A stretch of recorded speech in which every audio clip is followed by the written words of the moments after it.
그리고 많은 직장인들과 여러분들은 에 의해서 새로운 도전을 하지 못하고 있습니다.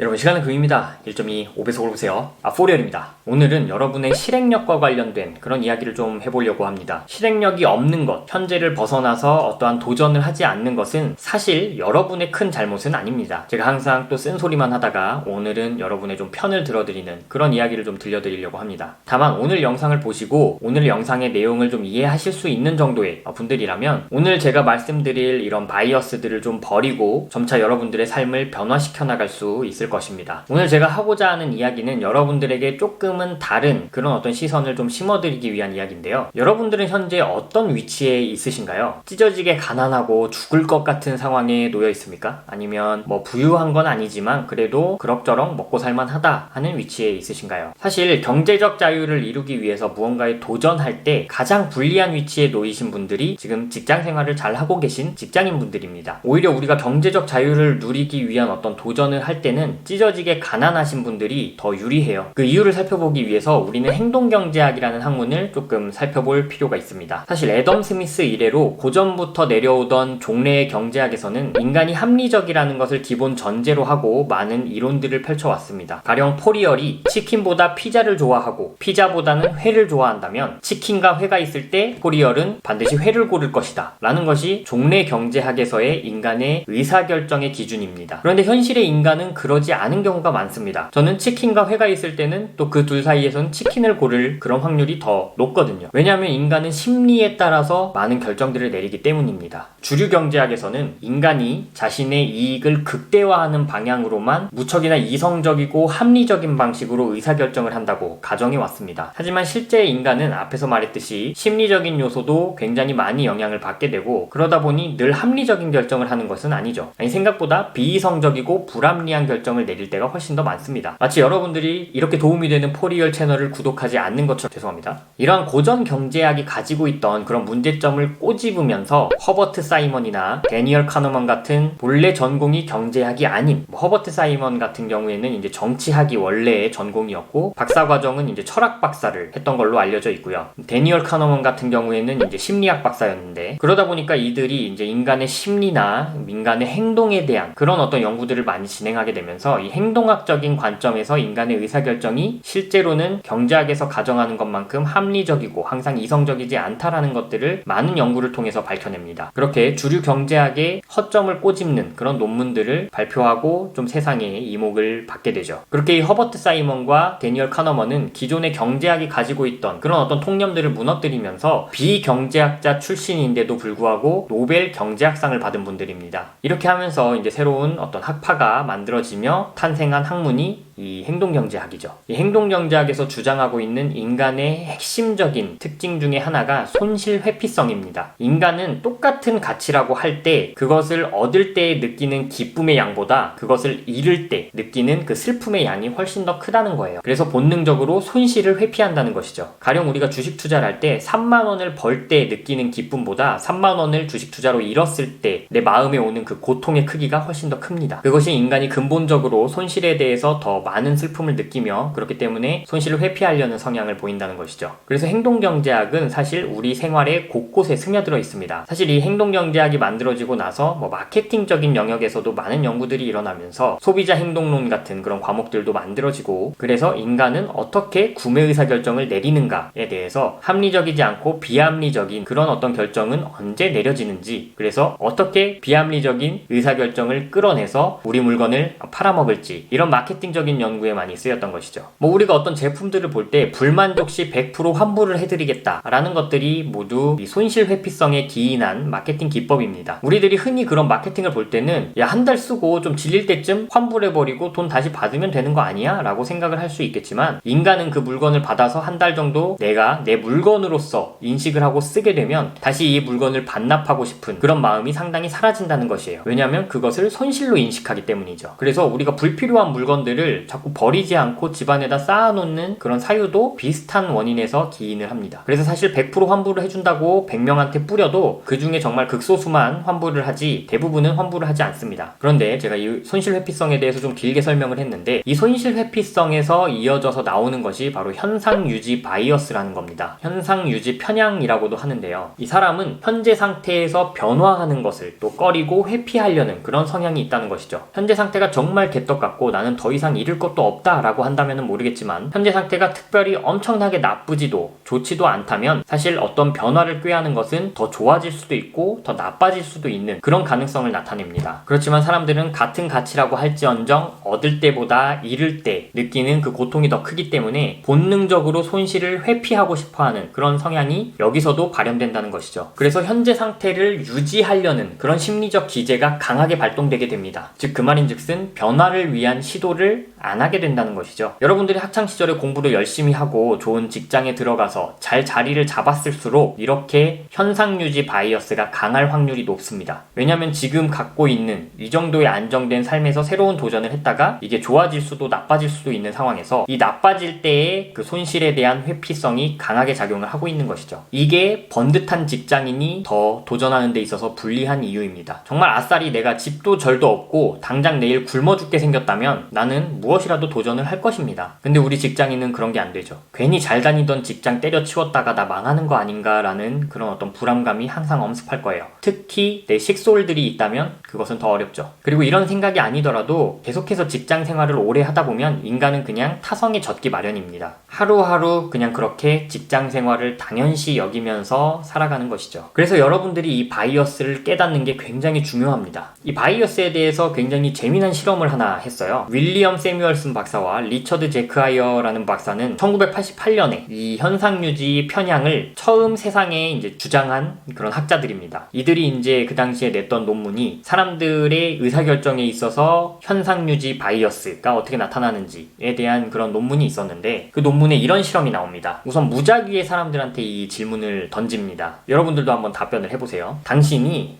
경제신문을 열심히 구독하는 독자인데 사실 투자를 할 돈이 없었다. 그런데 우연히 작은 할아버지가 돌아가시면서 재산을 물려준 겁니다. 그런데 첫 번째 질문에서는 이 재산이 올리 현금인 거죠. 이때 나는 어떤 포트폴리오를 구성을 할 건데 별로 리스크가 없는 주식, 그리고 리스크가 많지만 큰 수익을 낼 수 있는 주식, 그리고 회사채와 국채, 이렇게 네 가지 중에 어디다 투자를 할래? 어떻게 포트폴리오를 꾸릴래? 라는 질문을 했습니다. 그리고 답변을 받았고, 두 번째 질문에서는 모든 배경 설명은 똑같은데 물려받은 자산의 종류를 다르게 했어요. 이 두 번째 질문에서는 현금 반, 리스크가 없는 주식 반을 가지고 있다라고 했습니다. 그리고 세 번째, 네 번째 질문에서는 그 포트폴리오를 각각 다르게 아예 애초에 물려받은 것으로 질문을 해서 세 번째 질문에서는 현금이 30%, 리스크가 없는 주식이 20%, 리스크가 많은 주식이 30%, 국채가 10%, 이런 식으로 질문을 구성을 해서 던졌습니다. 근데 이제 사람들의 답변이 어땠을까요? 이 답변 결과가 굉장히 재밌는데 각 집단의 그 사람들은 모두 그냥 현재 물려받은 그 상태를 유지하는 그런 답변을 대부분 내놨습니다. 즉 현금만 물려받은 사람들은 그냥 현금성 자산으로 계속 갖고 있는 것을 선호하였고, 현금과 리스크가 적은 주식을 물려받은 두 번째 질문을 받은 사람들은 그냥 그 포트폴리오를 그대로 유지하려고 했다는 것입니다. 이 이야기에서 우리가 생각해볼 점은 우리가 현재 상태에 너무나 매몰되고 있는 것은 아닌지, 우리는 타성에 젖어 들어가고 있는 것은 아닌지 한번 스스로에게 반문해볼 그런 필요가 있다고 생각을 합니다. 인간은 심리적으로 이 현상을 유지하려는 그런 바이어스를 갖고 있습니다. 이는 오랜 연구 결과로 나타난 그냥 명백한 사실이에요. 일부 학자들은 우리가 귀차니즘이라고 부르는 그런 감정들도 사실 이런 바이어스에서 다 기인을 한다고 이야기를 합니다. 우리가 남들과 다른 삶을 살고 또 여러분들이 많이 갈망하시는 그 경제적 자유라는 그런 목표를 달성하기 위해서는 인간이기에 심리적으로 그렇게 합리적인 결정을 내리지 못하는 상황에서 내리는 그런 실수들을 깨닫고 인지해야 됩니다. 어느 한 인간이 다른 여느 인간보다 한 발짝이라도 더 앞선 삶을 살기 위해서는 이 여느 인간들, 그러니까 대다수의 인간들이 저지르고 있는 이런 오류를 극복할 수 있어야 됩니다. 그래야 이들과는 다른 삶을 살 수 있겠죠. 그리고 많은 직장인들과 여러분들은 현상유지 바이어스에 의해서 새로운 도전을 하지 못하고 있습니다. 저는 경제적 자유를 위해서 여러분들 퇴사하라는 이야기를 절대 하지 않습니다. 최근 미국과 유럽 그리고 우리나라에서도 이 사이드 허슬이라는 그런 용어가 굉장히 이제 많이 들리는데요. 사이드 허슬이란 내 본업을 유지하면서 사이드 프로젝트로서 나의 새로운 그런 수입을 창출하는 그런 방법론들을 이야기합니다. 그래서 여러분들이 사실 이 바이어스를 깨고 새로 사이드 허슬을 것들을 도전하는 것만으로 여러분들이 남들보다 좀 더 앞선 삶을 살 수 있는 그런 방향으로 갈 수 있다고 저는 생각을 합니다. 그래서 앞으로도 계속해서 여러분들이 이 사이드 허슬을 통해서 조금 더 남들보다 나은 삶을 살 수 있는 그런 도전들을 같이 할 수 있게끔 저는 또 계속해서 좋은 영상을 만들기 위해 노력하도록 하겠습니다. 오늘 상당히 좀 어려운 주제의 영상일 수도 있는데 이 영상을 여기까지 좀 보시고 또 이해하실 수 있는 분들이라면 여러분들 분명히 현상유지 바이어스를 깨고 새로운 도전을 하실 수 있는 충분한 그런 인재라고 생각을 하고요. 오늘 내용이 또 공감이 좀 되셨다면은 여러분들 친구분들 또 지인분들한테 이렇게 공유도 해주시고 또 제 블로그에 들어와서 또 좋은 글들이 있으니까 그런 것들도 한번 봐주셨으면 좋겠습니다. 그럼 오늘도 긴 영상 봐주셔서 진심으로 감사드립니다.